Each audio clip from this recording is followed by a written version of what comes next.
Over the past couple of months, my work has gone through a transition where before I was focused on making an object. Now my objects are more reflections of process and actions. There have been comments that a lot of my actions in art making are mundane, if not useless, and that is purposeful. I think that the society we live in right now exists on a mundane level. Most of the behaviors and habits that we have, at least in the United States, at least in my world, are useless and circle around consumption or household chores. Those repetitive behaviors that are kind of futile. They don't really lead to anything except for more consumption and more domestic chores. So, in a sense, the uselessness of my actions is a reflection of my current living condition and a reflection of society. And because of that, it actually makes me optimistic about art in general and my art in particular, because it is a reflection of the world that I live in and the world that many of us live in today. And it is an attempt to act as a mirror to the mundane existence that we've created for ourselves.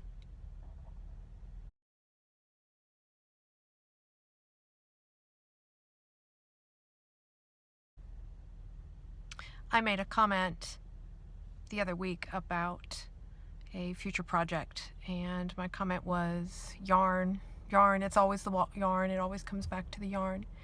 And someone asked me why is it that the yarn intrigues me so, or traps me, or controls my art making. Yarn is important to me for several reasons. First of all, I feel that in using yarn, I am continuing a long conversation of feminist artists and their use of common materials in what was typically known as a craft environment, but taking those materials and elevating them to the status of fine art.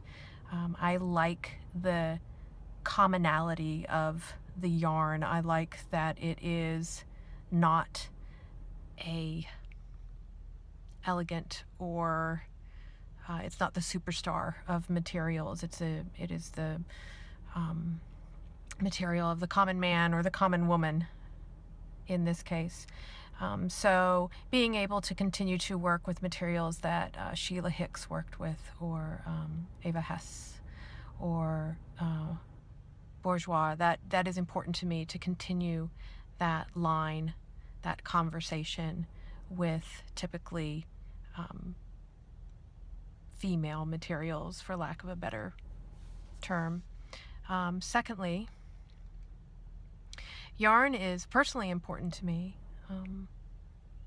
My mother's family is from the Ukraine, and every memory of my grandmother is of her sitting with an Afghan on her lap, or a skein of yarn, or some sort of crocheting material, and she's using the materials productively, constantly making something useful for someone else, blankets or whatnot. And my mom carried on in that tradition. However, she moved in a quilting direction, and she wasn't so skillful. Her products were beautiful. She was a colorist.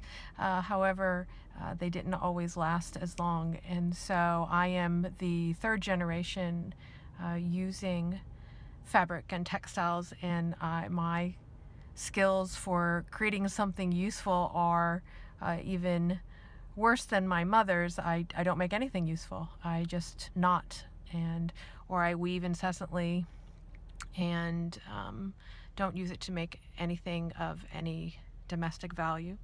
I incorporate yarn in my classroom with my students, and we obsessively weave until I end up with piles of it. So yarn is just a material that is constantly surrounding me, both historically as an artist, and there's a familiarity with it that brings me great joy. And then also it's what's at hand, and sometimes that's what an artist needs to use.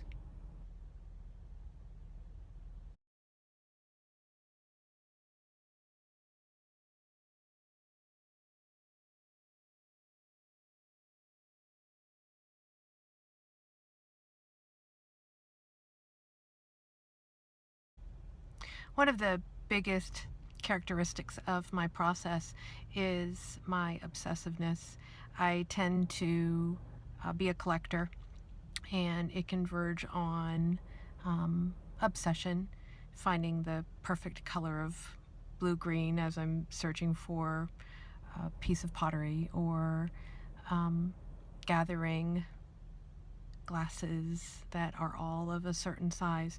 And that obsessiveness, although I believe it is a character trait of mine, I think that the domestic world that I ended up living within kind of exacerbated some of those habits, the tidying up of things, the repetitive nature and mundane nature of a domestic existence, raising 3 children, and having some qualities, whether they be artistic or not, of gathering and arranging things in a certain way. I tend to really promote that behavior in myself when I make my work. I fuss with things in terms of how they're arranged, or how they hang, or where they should go within a project. And I see it as something that, if I were left to make art and not do anything else aside from making art, I would probably spend months at a time in my studio, hanging and rehanging and pacing and fidgeting and fussing over things. But it's a constant search for the perfect arrangement of things, and in that arrangement, being able to reflect the nature of who I am.